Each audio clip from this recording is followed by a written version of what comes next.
नमस्ते भैया बहनों। कक्षा 9वीं की हिंदी की इस कक्षा में आप सभी का स्वागत है।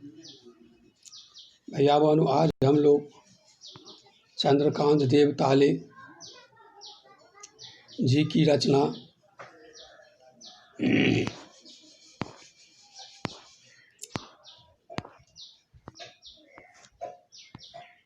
यमराज की दिशा को पढ़ेंगे। लेकिन पाठ को पढ़ने से पूर्व हम लोग देवताले जी का थोड़ा सा परिचय जान लें। 1936 ईस्वी में गांव जौलखेड़ा, जिला बैतूल,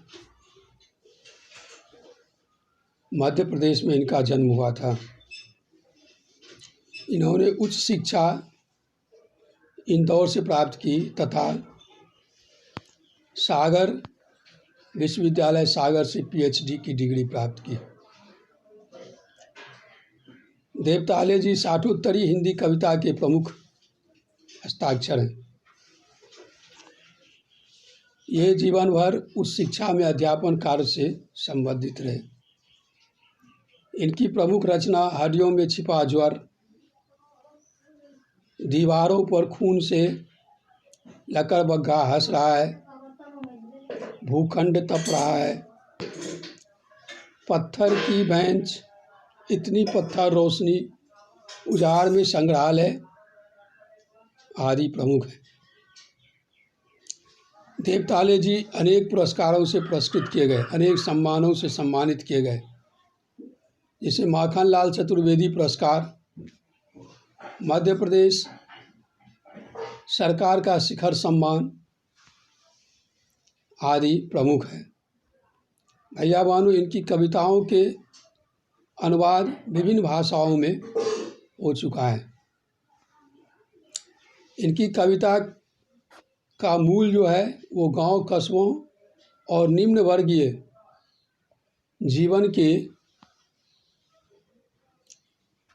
जीवन का आधार है। उसमें मानव जीवन एवं विविधता और विडंबनाओं का जो है कि प्रमुख स्थान है। व्यवस्था की जो कुरूपता है, यानी अव्यवस्था, सरकार की अव्यवस्था, शासन की अव्यवस्था, इसके खिलाफ इनमें गुस्सा है और मानवीय प्रेम भाव भी इनके अंदर है। भैया बहनों, प्रस्तुत कविता में कवि सभ्यता के विकास की खतरनाक दिशा की ओर इंगित कर रहे हैं। आज विज्ञान चरम पर पहुंच चुका है। विज्ञान एक तरफ जहां लाभदायक है तो वहीं दूसरी तरफ हानिकारक भी है। तो कवि विज्ञान के हानिकारक जो प्रतिफल है उसके ओर इंगित कर रहे हैं। पहले जो है कि लोग गांव घर में अपशकुन की बात क्या करते थे और उसमें जो है कि अपशकुन के द्वारा भय जो होता था उसकी चर्चा करते थे। इसलिए कवि जी की माँ जो है कि उन्हें दक्षिण दिशा की ओर नहीं जाने को कहती थी, क्योंकि उधर यमराज का निवास था। कवि जी कभी उधर नहीं गए, लेकिन अब कवि का मानना है कि अब तो ऐसा समय आ गया है कि हर तरफ यमराज का ही घर है, हर जगह यमराज ही निवास कर रहे हैं।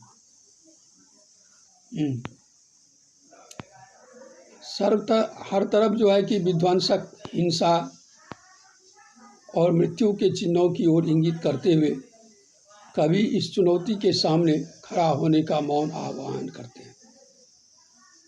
ठीक है भैया बहनों, अब इनकी रचना को देखते हैं। इनकी रचना है यमराज की दिशा। यमराज की दिशा का मतलब होता है जिस दिशा में यमराज हैं वह दिशा। माँ की ईश्वर से मुलाकात हुई या नहीं कहना मुश्किल है। कवि कहते हैं कि बार बार माँ जो इनको यमराज की मातें क्या करती थी। तो वस्तुतः यह था क्या कि कभी कभी लोगों को ईश्वर का भय दिखाना भी ज़रूरी होता है, ताकि वह ईश्वर के प्रति उसकी जो है कि आस्था बनी रहे और वह सत्कर्म की ओर बढ़ता रहे, कुकर्म में प्रवृत्त ना हो। इसलिए उसे ईश्वर का भय दिखाना भी ज़रूरी होता है। तो यही कारण था कि कबीर जी की माँ उन्हें यदाकदा ईश्वर का भय दिखाया करती थी। इसलिए कवि कहते हैं कि माँ की ईश्वर से मुलाकात हुई या नहीं, कहना मुश्किल है। यह कहना कठिन है कि माँ का ईश्वर से मुलाकात हुई कि नहीं हुई, पर वह जताती थी जैसे ईश्वर से उसकी बातचीत होती रहती है और उससे प्राप्त सलाहों के अनुसार ज़िंदगी जीने और दुख बर्दाश्त करने की रास्ते खोज लेती है। तो कवि कहते हैं कि माँ की ईश्वर से मुलाकात हुई कि ना हुई ये कहना तो मुश्किल है, लेकिन उसके व्यवहारों से, उसके आचरण से ऐसा प्रतीत होता था कि वे ईश्वर से उसकी साक्षात मुलाकात होती है और ईश्वर के अनुसार ही, ईश्वर के कहे अनुसार ही वह जो है कि अपने दुख भरे जीवन को जीने की जो है कि कला सीख ली थी। इसलिए दुख को बर्दाश्त करने और उसका जो है कि रास्ता वह खोज लेती थी। माँ ने एक बार मुझसे कहा था, दक्षिण की तरफ पैर करके मत सोना, वह मृत्यु की दिशा है और यमराज को क्रुद्ध करना बुद्धिमानी की बात नहीं है। तो उनकी माँ उन्हें जो है कि हमेशा ईश्वर का भय दिखाया करती थी। तो एक बार उसकी माँ ने उनसे कहा कि दक्षिण की तरफ पैर करके नहीं सोना चाहिए, क्योंकि उस तरफ यमराज का दिशा है और उस तरफ यदि पैर करके आप सोएंगे तो यमराज आपको पर क्रुद्ध हो जाएंगे। इसलिए यमराज को क्रोधित करना उचित नहीं है, ये बुद्धिमानी नहीं है। इसलिए आप दक्षिण दिशा की ओर पैर करके ना सोएं। कवि कहते हैं कि तब मैं छोटा था और मैंने यमराज के घर का पता पूछा। मैंने यमराज के घर का पता पूछा था, उसने बताया था तुम जहाँ भी हो वहाँ से हमेशा दक्षिण दिशा में। कवि कहते हैं कि उस समय कवि बच्चा थे, बालक थे, उन्हें यह पता नहीं था कि यमराज क्या होता है, यमराज कहाँ रहता है, यमराज का अस्तित्व क्या है। इन सब के विषय में उनको कोई पता नहीं था। इसलिए वे माँ से पूछते हैं कि यमराज के घर का पता, उसने यमराज का घर का पता पूछा कि माँ यमराज का घर कहाँ है, यमराज कहाँ रहता है। तब उनकी माँ ने उनसे बताया था कि तुम जहाँ भी हो वहाँ से हमेशा दक्षिण दिशा की ओर यमराज का वास होता है, यमराज रहता है। तो माँ की समझाइश के बाद दक्षिण दिशा में पैर करके मैं कभी नहीं सोया और इससे इतना फ़ायदा ज़रूर हुआ कि दक्षिण दिशा पहचानने मुझे कभी मुश्किल का सामना नहीं करना पड़ा।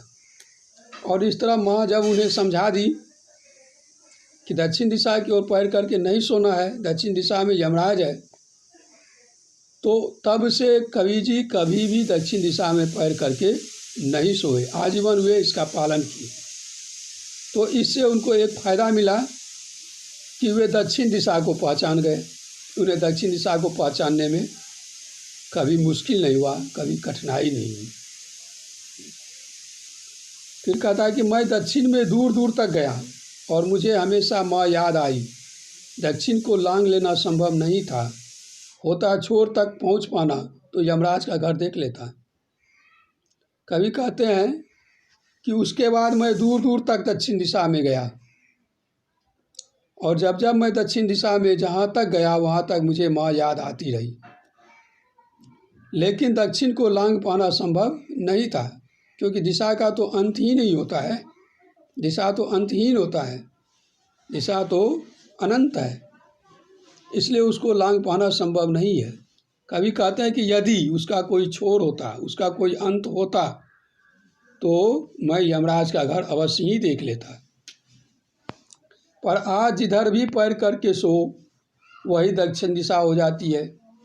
सभी दिशाओं में यमराज के आलीशान महल हैं और वे सभी में एक साथ अपनी दहकती आँखों सहित विराजते हैं। कवि कहते हैं कि उस समय तो बस एक ही यमराज की दिशा थी, यमराज केवल दक्षिण दिशा में ही रहते थे, लेकिन आज जिधर भी पैर करके सो वही दक्षिण दिशा है। यानी आप जिधर देखेंगे उधर ही यमराज का घर है, उधर ही आतंक का माहौल है, उधर ही भय का माहौल है।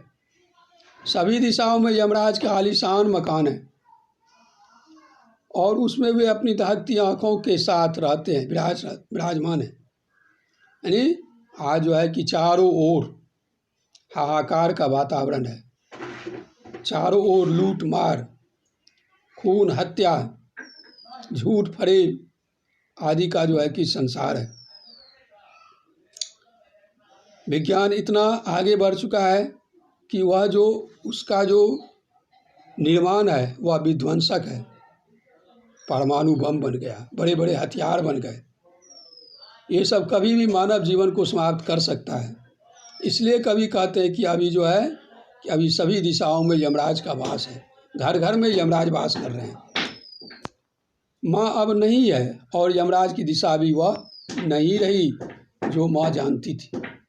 कवि कहते हैं कि माँ तो अब नहीं है, वो तो मर गई, लेकिन उसका जो मानना था कि यमराज दक्षिण दिशा में ही रहते हैं वह भी बदल गया। अब यमराज केवल दक्षिण दिशा में नहीं रहते, अब वे सभी दिशाओं में रहने लगे, हर घर में यमराज रहने लगे।